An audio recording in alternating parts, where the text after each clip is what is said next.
Howdy campers. So, got a little, maybe you can get a hint of what I was going for here based on the positioning. So, we emptied out the garage. As you could see from earlier, it was halfway emptied. Got the 4000 out and it's out front. And I am working on getting this into the service bay here. You can see just between the Land Rover and some brute force, which is a little tricky on slippery concrete. We're getting in here, but what I encounter now, I think I showed this in the introduction, but this is all cattywampus. This is just completely missing. This hinge is all jacked up. So what happens is I was coming in and out of here, steering it obviously, and you have to just lift it up and slam it on there. And I am getting tired of doing that. So this is going to happen eventually until I can get new hinges, but I just went right to the harness, matched it up here. Fortunately, typically I would use a paint pen or Sharpie or something and mark these, but this is unmistakable. We've got the big one here, goes there, and then we've got a vertical 2-pin and a horizontal vertical 2-pin, horizontal 2-pin. That's self-explanatory. These are nice and bundled. Just pop the trim piece off. There's one, quarter turn, I guess it's probably 1.5 turn plastic screw, and one of these press-in ones. It took the retainer out with it, but that's not too big of a deal because I will just pop that out and put it back in its home. Yonder. Somewhere over here. Yep, right there. That way the door will just be disconnected. I don't have to worry about it. It'll be in here for probably a long time. So I'm just going to get that done. That way I don't have to, in the little maneuvering back and forth and steering, I don't have to be slamming this door up on the already buggered up hinge. And that's actually not too bad, but I'm not going to mess with that and bang on that if I don't have to. So get the door off, we'll tuck it away, and then it will be on safe and secure, hopefully shortly. Another quick excerpt here before this is off. This, a lot of times you can work with the fact that you know that these were assembled. If you're taking something out in the reverse of assembly, you've got a round hole here, which, and there are 2 grommets. So you've got the internal grommet and the external grommet, which spans this gap. And you have to assume, just for ease of manufacturing, well, I know this and you could see this if you do it yourself, but this rectangle is exactly the same length as this circle. So you can put a square through a circle. And then, of course, this opening is large enough for all 3 of these to fit through almost in a bundle. So just kind of one of those things. I would hope that everyone watching this has the presence of mind, but there are certain contingents of the car world that would say, "Oh, that's not too many wires. Let's just cut those. I don't want to have to deal with feeding it through. I'll just stitch them up later." And then that's just one of those stupid shortcuts you can take that, especially if you're the kind of person that loses interest in a project or loses steam, like, oh, you know what, I'm selling it. I don't know if you guys are like me and you look at cars in Marketplace, and how many times have you seen a car for sale that, quote unquote, needs a new harness? Harnesses don't go bad, people. It's just stupid little shortcuts, 2 small holes, but one of them, the smallest of the 2, is exactly this size. You can just feed this through, pull it straight out. This took me, to get to this point, has taken me about 3 minutes besides filming. So anyways, just a little blurb, little complaint about perfectly good people. So be back in a second. Oh, actually no, I will show you here. So the Range Rover had a slightly different style that I pulled this out of. This actually does have a pin, just a tolerance fit pin, and then 1 pin above, and then this is just an easy little circlip. And these don't, if you use a pick like this, these don't tend to deform. You can just catch and pry it out, and you can generally reuse. I mean, if you're really wailing on it, or if you have a flathead screwdriver and you just start going to town, they can get damaged. But this, if you use a narrow pick, they come off with pretty much no deformation. So one here, where am I? one here. And this will probably pop off pretty easily since these are already halfway out. But what you do is you just take it out as wide as you can get, square it up, and then center yourself on the door, and then just lift straight up. And that should be all you need. So about 7 sweaty minutes later, there you go. And it is very precariously balanced right now, but what I did was it came off the hinges not quite as easily as I had hoped, because the bottom one was more bent, and so the lower pin was hitting the bottom of the top pivot pin. As you can see here, there's an external one. There's a male end sticking up on there and a female end there. So you can see how buggered up these are now. So the female one sticks down there, and I was wrong. It is actually spot welded on. So I was hoping I could just pop that out, but sure enough, it is fixed. You can see how bent this one was.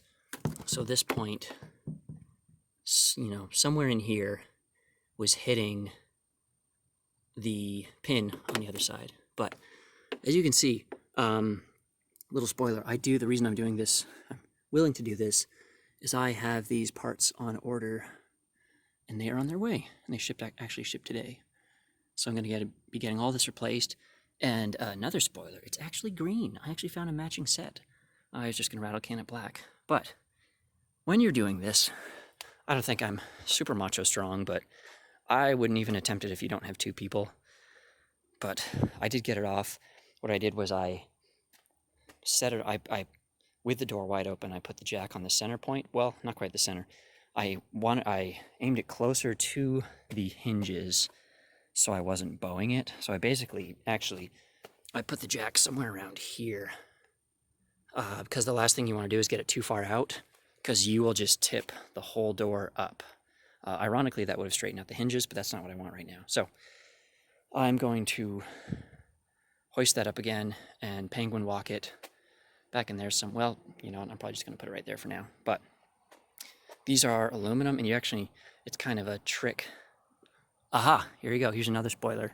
On the Land Rover, it's really bad, but on the corners of the hood, little secret for Land Rovers, this is a hint to tell you if the head gasket's been done. Why? Because these are aluminum. All the body panels are, 90% of them on Land Rovers are aluminum. And so it's an aluminum skin over a steel and aluminum frame. Well, how did the corners up here get scraped up? Well, when you're doing engine work, as I will be doing shortly, you take the hood off the hinges and you pick it up and you tip it against the wall for as long as it takes you to do the head gasket. So if someone I don't think this will change anyone's life, but sure enough, there's just a little bit of scrapage. So there you go. I can confidently say this has had at least one head gasket or significant engine work done. All that to say, same story with the door skin. Door skin is aluminum over a steel and aluminum frame, and I'm going to be setting it down. So take your trusty little hockey pucks. All it needs is 2 contact points.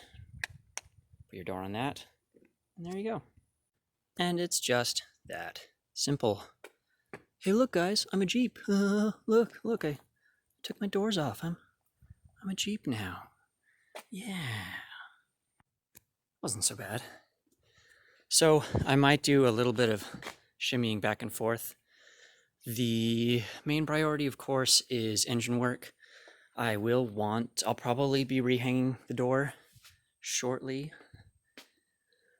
So it may come a couple inches this way, but now that this is formally like a service position, we want, one car will be coming in and out of here, might do some minor work, and all that stuff that's on the floor goes back up on the shelf. I was just digging around for headlights for turn indicators for the Coupe GT.